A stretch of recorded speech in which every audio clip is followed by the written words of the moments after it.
c'est une maison qui est installée dans un pinède que j'ai choisi parce que je voulais avoir un contexte boisé préexistant, pas à faire, il est là. Le pain est beau, il y a des aiguilles, il y a une présence, et dedans je vais installer une maison.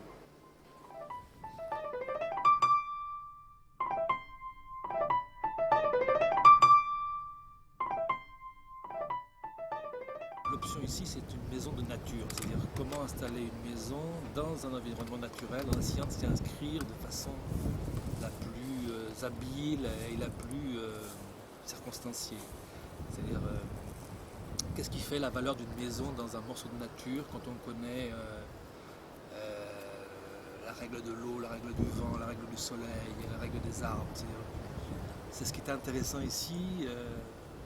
Quelles sont les façons de s'installer dans la nature, avec peut-être aussi toujours le souci de penser au lendemain, c'est-à-dire d'avoir une maison qui est peut-être aussi légère, parce que peut-être réversible, c'est-à-dire avoir une attention au sol. Et là, c'est Burkert qui disait ça, toucher le sol avec légèreté, c'est-à-dire avoir une façon de poser une maison de façon très délicate. Ne pas avoir de gros travaux d'aménagement, la maison, elle vient et de façon très modeste, elle se met en place dans la nature, elle respecte les arbres et elle prend en compte tout ce qui fait qu'un site a une qualité de sol, de lumière, de nature, de vent. Alors, je pense que c'était la première préoccupation quand j'ai envisagé de construire là, c'est-à-dire maison de nature ou maison forestière un peu. C'est difficile d'aller dans une pinède existante et de mettre une maison.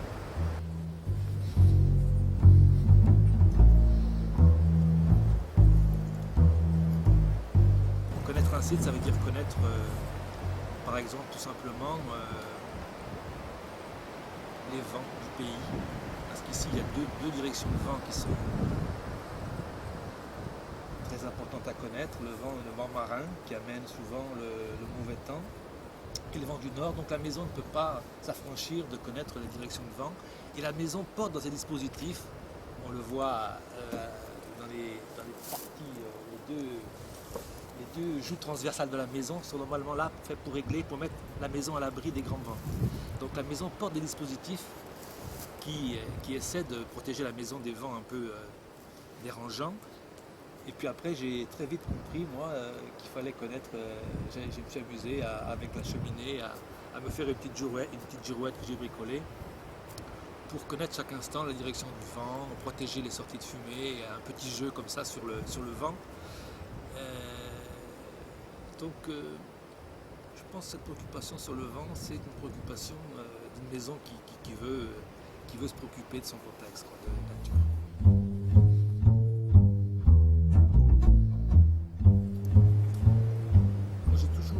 Dans une maison d'envisager le temps présent et le temps à venir, c'est-à-dire comment on peut développer des formes de vie nouvelles ou ne pas bloquer les aménagements. Donc là, dans cette maison, il y a eu très tôt le choix de faire le choix de deux maisons dans la maison, si on peut dire, une partie principale, une partie accessoire, mais qui peuvent être autonomes pour les amis, pour la famille.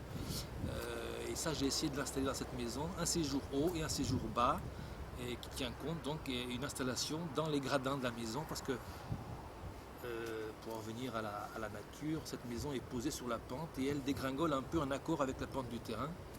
Et la maison est conçue donc avec deux parties principales qui sont en opposé, une en haut, une en bas, séparées par la partie centrale qui est plutôt la partie fonctionnelle, la partie dans laquelle sont regroupées les utilités. Complexité, vous l'avez vu dans la charpente cintrée qui a été, c'est du lamellé collé. Moi je voulais un effet de voûte parce que pas très loin d'ici il y a une magnifique il y a un site cistercien avec une superbe voûte dans une salle capitulaire. J'adore ces voûtes là en briques en pierre. Là j'ai voulu dire comment on fait une voûte en perception en bois, et cette façon d'installer de la rondeur dans une voûte, j'ai essayé de le faire ici, mais elle est pas voûte, elle est plutôt série de cintres qui font espace voûté, quoi.